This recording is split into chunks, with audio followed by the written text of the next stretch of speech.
GPS से आपका स्थान निर्धारण कैसे होता है, इसको समझने के लिए एक सोच प्रयोग करते हैं। मान लो आपको एक जंगल में पैराशूट से कहीं ड्रॉप किया जाता है। अब आपको अपना स्थान निर्धारण करना है। जंगल 10 किलोमीटर लंबा और 10 किलोमीटर चौड़ा है, चौके के आकार में। तो इस जंगल में स्थान XY निर्देशांक से बताया जा सकता है, जैसे कार्थिक निर्देशांक सिस्टम में होता है। अब इस जंगल में आपके 3 दोस्त भी हैं। तीनों को अपने निर्देशांक मालूम हैं। आप सबके पास घड़ी भी है और चारों घड़ियों का टाइम मिले हुए हैं। तो अब आप अपने स्थान का पता कैसे लगाओगे? तो कर ये सकते हो कि चिल्ला के बोलो अपने सब दोस्तों को कि वो अपने निर्देशांक और अपने घड़ी का समय बताएं। आपकी स्ट्रैटेजी यह रहेगी कि उनकी आवाज़ पहुंचने में कुछ समय लगेगा और वो आएगा आपके पास ध्वनि गति से, जो है 330 मीटर प्रति सेकंड। अब क्योंकि उन्होंने अपने निर्देशांक के साथ अपने अपने घड़ियों का टाइम भी बताया है, तो जब उनका संदेश आपको पहुंचेगा तो आप अपनी घड़ी का टाइम देखोगे। समय के अंतर और आवाज़ की गति से आप अपने दोस्तों से दूरी का गणन कर सकते हो और आपको हर एक का स्थान भी मालूम है। तो इससे आप अपने खुद के स्थान के निर्देशांक निकाल सकते हो। जैसे कि एक दोस्त ने बोला कि उनके निर्देशांक हैं 4:30 और 5:30 और समय है 10 बजे।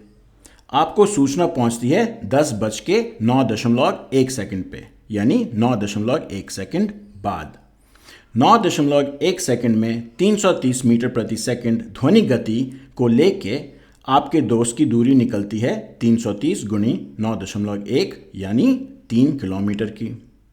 इसका मतलब आप बिंदु 4.5 और 5.5 से 3 किलोमीटर की दूरी पे हो, यानी आप 4.5 और 5.5 पे केंद्रित गोल, जिसका अर्धव्यास 3 किलोमीटर है, उसके परिधि पे आप कहीं भी हो सकते हो।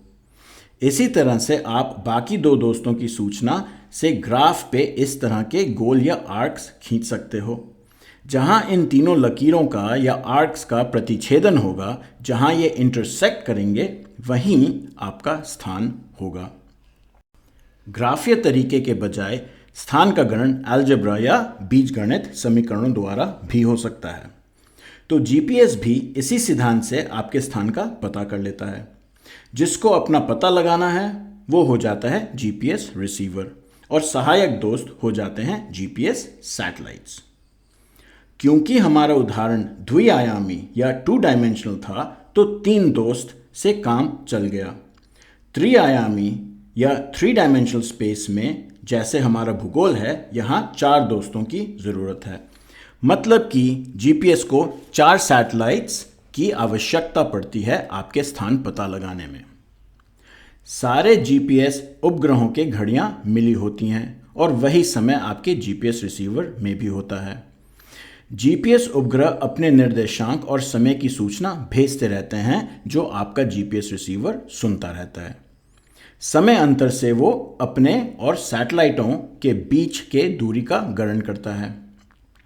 ध्यान करें कि सूचना विद्युत चुंबकीय किरणों या इलेक्ट्रोमैग्नेटिक रेज से भेजा जाता है, इसलिए दूरी का गणन ध्वनि गति से नहीं बल्कि प्रकाश गति से होती है, जो है लगभग 3 लाख किलोमीटर प्रति सेकंड। तो जैसे कि इस डायग्राम में देखोगे, उपग्रहों के निर्देशांक हैं x1, y1, z1 से x4, y4, z4। GPS receiver के निर्देशांक हैं ux, uy, uz, जो हमें निकालने हैं। D1 से D4 जीपीएस रिसीवर और चारों सैटेलाइट से दूरी है, जो हमने कैलकुलेट किया है और हमें पता है।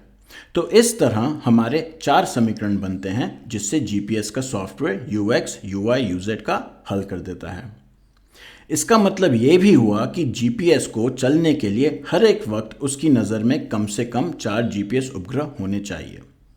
यह संभव होता है जीपीएस उपग्रहों के मंडल द्वारा। जीपीएस उपग्रह मंडल में तकरीब 30 उपग्रह हैं और ये 6 अलग कक्षाएं या पथों में बांटे हुए हैं।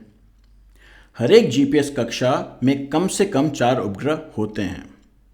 हर एक कक्षा में उपग्रह की परिक्रमा काल आधे दिन या 12 घंटे की होती है। इस प्रकार से जीपीएस सिस्टम आश्वासन दिला सकता है कि हर एक वक्त दुनिया में कहीं भी कोई भी जीपीएस रिसीवर की नज़र में कम से कम 4 उपग्रह मौजूद होंगे, जिससे वे अपना स्थानीयकरण कर सकें।